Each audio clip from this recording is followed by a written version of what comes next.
ರಾಜ್ಯ ರಾಜಕೀಯದಲ್ಲಿ ನವೆಂಬರ್ ಕ್ರಾಂತಿ ವಿಚಾರಕ್ಕೆ ಸಂಬಂಧಪಟ್ಟಂತೆ ಸಿದ್ದರಾಮಯ್ಯ ಅವರನ್ನ ಕೆಳಗೆ ಇಳಿಸೋದು ಅಷ್ಟು ಸುಲಭ ಅಲ್ಲ.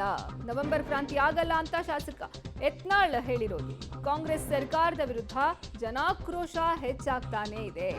ಡಿಕೆಶಿ ಬಿಜೆಪಿ ಕರೆತಂದ್ರೆ ಆತ್ಮಹತ್ಯೆ ಮಾಡಿಕೊಳ್ಬೇಕಾಗುತ್ತೆ. ಈ ಹಿಂದೆ ಡಿಕೆಶಿಯನ್ನ ಬಿಜೆಪಿಗೆ ಕರೆತರುವ ಪ್ಲಾನ್ ಇತ್ತು. ಡಿಕೆಶಿ ಸಿಎಂ, ವಿಜೇಂದ್ರ ಡಿಸಿಎಂ ಆಗುವಂತಹ ಪ್ಲಾನ್ ಅನ್ನ ಮಾಡಿಕೊಳ್ಳಲಾಗಿತ್ತು. ಆದರೆ 15 ಶಾಸಕರಷ್ಟೇ ಡಿಕೆಶಿ ಪರ ಅಂತ ಗೊತ್ತಾದ್ಮೇಲೆ ಪ್ಲಾನ್ ಅನ್ನ ಕೈ ಬಿಟ್ರು ಅಂತ ಯತ್ನಾಳ್ ಹೇಳಿಕೆಯನ್ನ ಕೊಟ್ಟಿರೋದು. ರಾಜ್ಯ ರಾಜಕೀಯದಲ್ಲಿ ನವೆಂಬರ್ನಲ್ಲಿ ಕ್ರಾಂತಿ ವಿಚಾರಕ್ಕೆ ಸಂಬಂಧಪಟ್ಟಂತೆ ಯತ್ನಾಳ್ ಹೇಳಿಕೆಯನ್ನ ನೀಡಿರೋದು.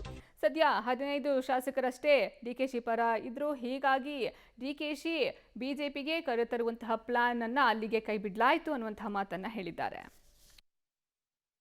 ನವೆಂಬರ್ ಕ್ರಾಂತಿ ಏನೈತಲ್ರಿ, ಈಗ ಸಿದ್ದರಾಮಯ್ಯನ ಇಳಿಸೋದು ಅಷ್ಟು ಸರಳ ಇಲ್ಲ. ಇವ್ರು ತಿಳ್ಕೊಂಡಿರ್ಬೇಕು, ಏನು ಕ್ರಾಂತಿ ಆಗೋದು ಅಷ್ಟು ಸರಳ ಇಲ್ಲ. ಯಾವುದು ಹೊಡೆದು ಬಂದ್ರೂ ನಮ್ಮಲ್ಲಿ ಕೆಲವು ಮಂದಿ ಕೂತಾರೆ, ಉಪಮುಖ್ಯಮಂತ್ರಿ ಆಗಬೇಕು, ಅವರು ಉಪಮುಖ್ಯಮಂತ್ರಿ ಆಗಲಿ ಏನೋ ಪಾಲ ಮಾಡ್ಕೊಂಡು ಹೀಗೆ ಕೂತಾರೆ. ನಮ್ಮ ಕೇಂದ್ರದವರು ಯಾವ ಕಾಲಕ್ಕೂ ಇವ್ರ ಸರ್ಕಾರ ಮಾಡಿದ್ರೆ ನಾವು ಮುಣಿಗೆ ಹೋಗ್ತೀವಿ. ಅದಕ್ಕೆ ನವೆಂಬರ್ ಕ್ರಾಂತಿ ಏನೂ ಆಗೋದಿಲ್ಲ. ಇವರೇ ಸರ್ಕಾರ ಮುಂದುವರಿತದೆ. ಇವ್ರು ಎಷ್ಟು ಹಾಳಾಗಬೇಕು ಹಾಳಾಗಿ ಹೋಗ್ತಾರೆ. ಮುಂದೆ ಜನ ಹಿಂದೆ ಒಮ್ಮೆ ವೀರೇಂದ್ರ ಪಾಟೀಲ್ರು KPCC ಅಧ್ಯಕ್ಷರಿದ್ದಾರೆ, 184 ವಿಧಾನಸಭೆ ಬಂದಲ್ಲಿ ಹಂಗೆ ಕರ್ನಾಟಕದಲ್ಲಿ ಹಿಂದೂ ಪರವಾದಂಥ ಒಂದು ಸರ್ಕಾರ ಬರ್ತದೆ.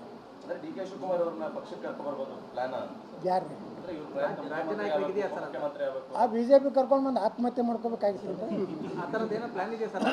ಇಲ್ಲ ನೋಡ್ರಿ, ಇಲ್ಲಿ ನೋಡಿದವ್ರು ಎಲ್ಲ ಈಗ DK ಶಿವಕುಮಾರ್ ಭದ್ರಕೋಟೆ ಅಂತ ಹೇಳ್ಕೊಂಡು ಬಲ್ಲೇ ನಾ ಬಂದೀನಿ. ಈಗ ಇಲ್ಲಿ